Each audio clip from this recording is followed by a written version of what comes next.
Something unusual is happening inside Russia right now, and it may be more important than another battlefield setback, another drone strike, or another economic headline. The voices beginning to turn against the Kremlin aren't coming from Russia's traditional political opposition.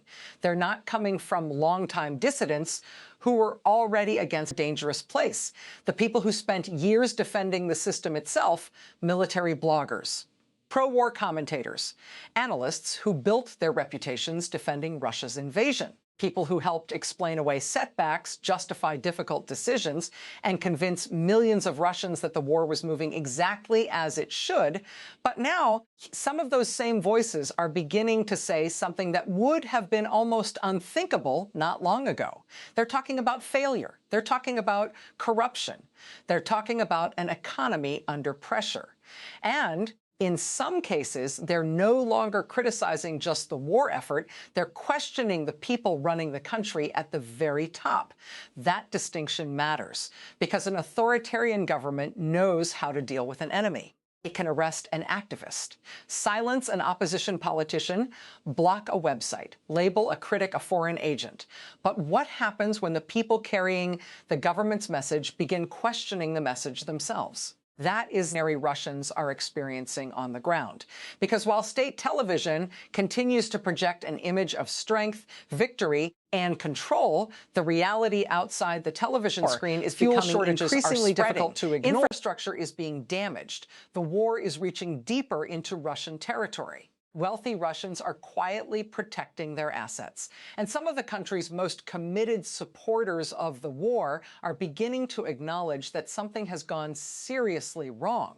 None of this means Putin is about to fall. In fact, the Kremlin remains powerful, repression remains extensive, and support for the war remains substantial.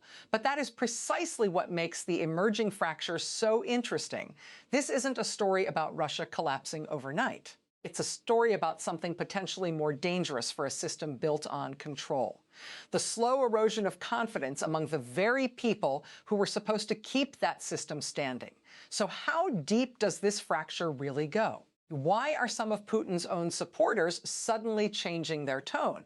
And most importantly, if the people who built Russia's wartime narrative are beginning to lose faith in it, what happens when that narrative can no longer hide the reality underneath? Let's break it down. To understand why this is happening now, you have to look past the television screens and into everyday life inside Russia. Because the Kremlin can control the message coming from Moscow, but it is much harder to control what people see when they stand in a fuel line, walk into a grocery store, or watch a local business close its doors. And that growing gap between the official story and daily reality may be where the deeper problem begins. Start with fuel. Since mid-2025, Ukraine has carried out a sustained campaign of long-range drone strikes against Russian oil infrastructure. What began as a series of isolated attacks gradually became a much broader effort aimed at disrupting the facilities Russia depends on to refine and distribute fuel. By mid-2026, reports were describing fuel restrictions across large parts of the country, with shortages affecting tens of millions of people. In Crimea, the authorities went as far as declaring a state of emergency over fuel access and restricting certain fuel sales. And the significance isn't simply that a refinery gets damaged. A refinery can be repaired. The bigger problem is what happens when multiple facilities are hit at the same time, while the country is already trying to sustain a massive wartime economy. Russia needs fuel for civilian transportation, agriculture, logistics, industry, and most importantly, the military itself. Every refinery taken offline puts additional pressure on the rest of the system. The damage reported across Russia's refining network has been striking. According to the reporting cited in the original script, by mid-2026, nearly every major Russian refinery outside one relatively remote facility in eastern Siberia had experienced some degree of disruption or damage. The Moscow oil refinery, despite being one of Russia's heavily defended energy facilities, was reportedly struck twice in June. The Kapotnya refinery, a major supplier to the Moscow region, was also reportedly hit twice, with repairs expected to take months. And this is where an abstract military campaign suddenly becomes something ordinary people can see. It appears at the gas station, long lines, restricted purchases, drivers searching for available fuel, regional authorities imposing limits. What was once a distant war on television is becoming an increasingly tangible part of everyday life. And when people have to spend more time and money simply finding fuel, the government's explanation for why everything is going according to plan becomes harder to reconcile with what they are experiencing themselves. That doesn't automatically mean people turn against Putin. Authoritarian systems can survive serious economic pressure. Governments can blame sanctions, foreign enemies, sabotage, or temporary disruptions. State media can redirect public anger toward Ukraine and the West. And Russia has demonstrated repeatedly that it can absorb enormous costs without producing an immediate political crisis. But something changes when the people complaining aren't traditional opponents. Because some of the loudest criticism is now coming from people who spent years telling Russians that the sacrifices were necessary. These are the war bloggers and military commentators who helped create the public narrative around the invasion. They weren't standing outside the system throwing stones at it. In many cases, they were actively defending it, raising money for troops, promoting the war effort, and attacking anyone who questioned Russia's strategy. Now, some of those same voices are looking at the fuel shortages, rising prices, damaged infrastructure, and deteriorating economic conditions, and asking a question that could be much more dangerous than ordinary public frustration. If everything is supposedly going according to plan, why does everyday life look increasingly like this? And that is where the economic story becomes a political story, because once people who helped sell the war begin acknowledging the consequences of the war, the Kremlin has a problem that propaganda alone may not be able to solve. The question is no longer whether Russia can hide every individual problem. The question is whether it can keep millions of people believing that all of those problems are temporary, necessary, and under control, especially when the people who once defended that message are beginning to question it themselves. But now the story takes a more dangerous turn.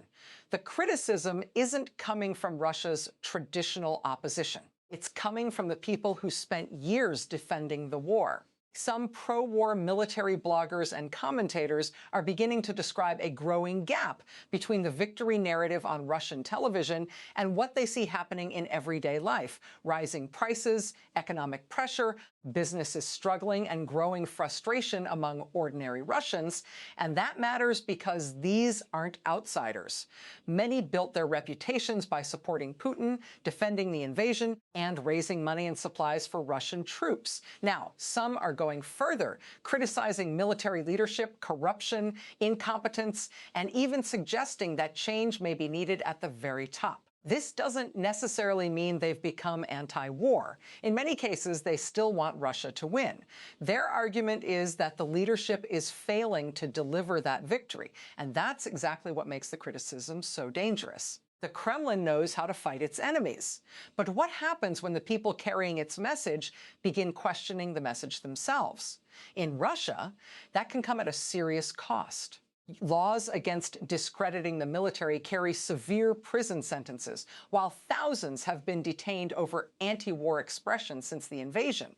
So these voices aren't speaking because criticism has suddenly become safe. They're speaking despite the risks, and that may be the first real sign that something inside Putin's own support base is beginning to crack.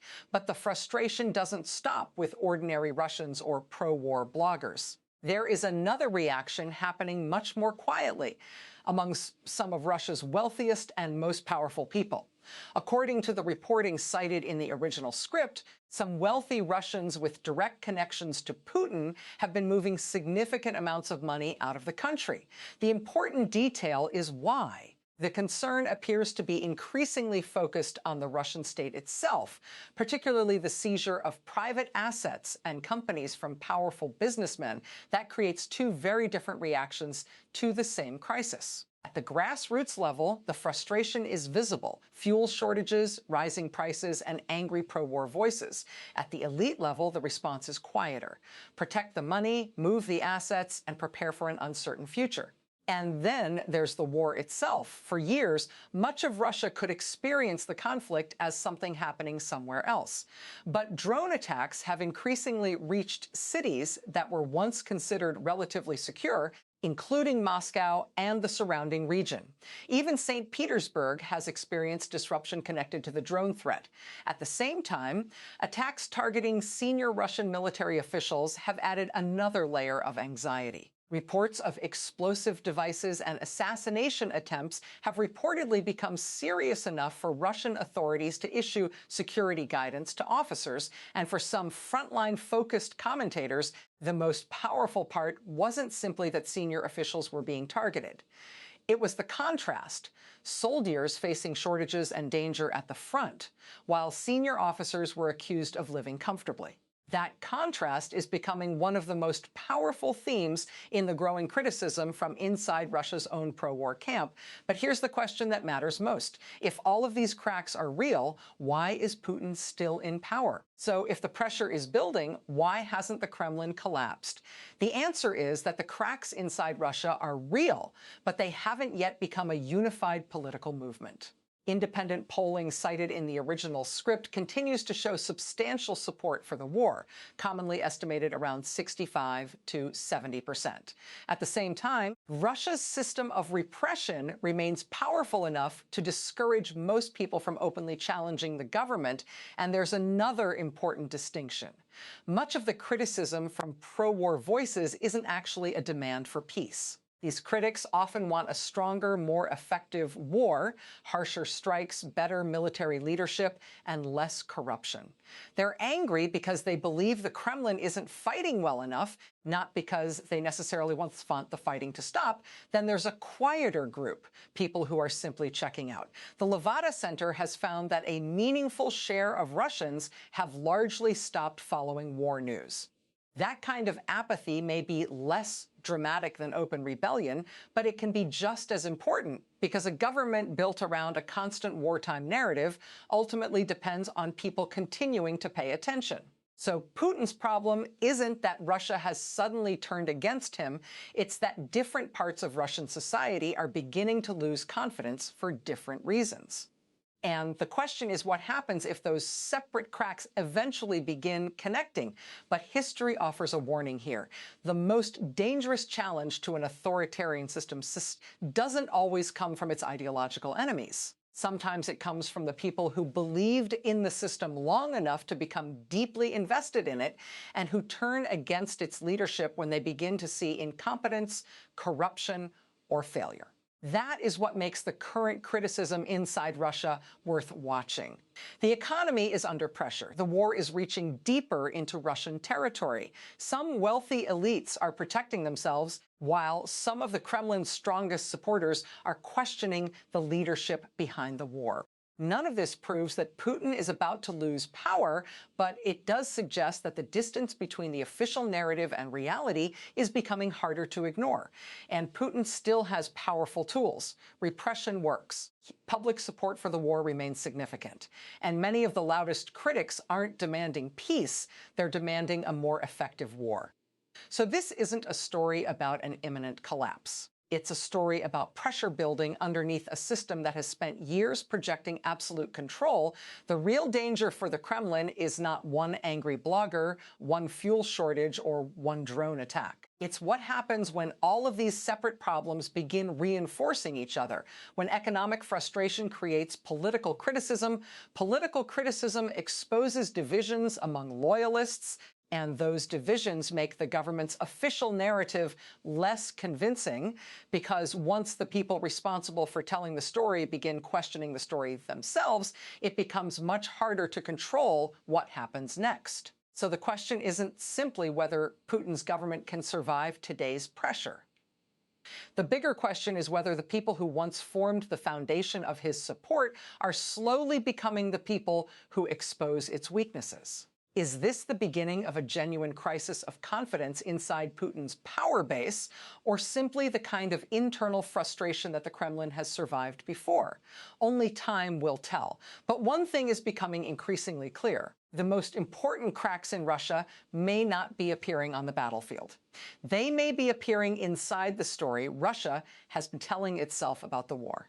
What do you think? Is this fracture inside Putin's own base going to grow into something much bigger, or will the Kremlin contain it like it has contained previous challenges? Let me know your thoughts in the comments, and subscribe for continued coverage as this story develops.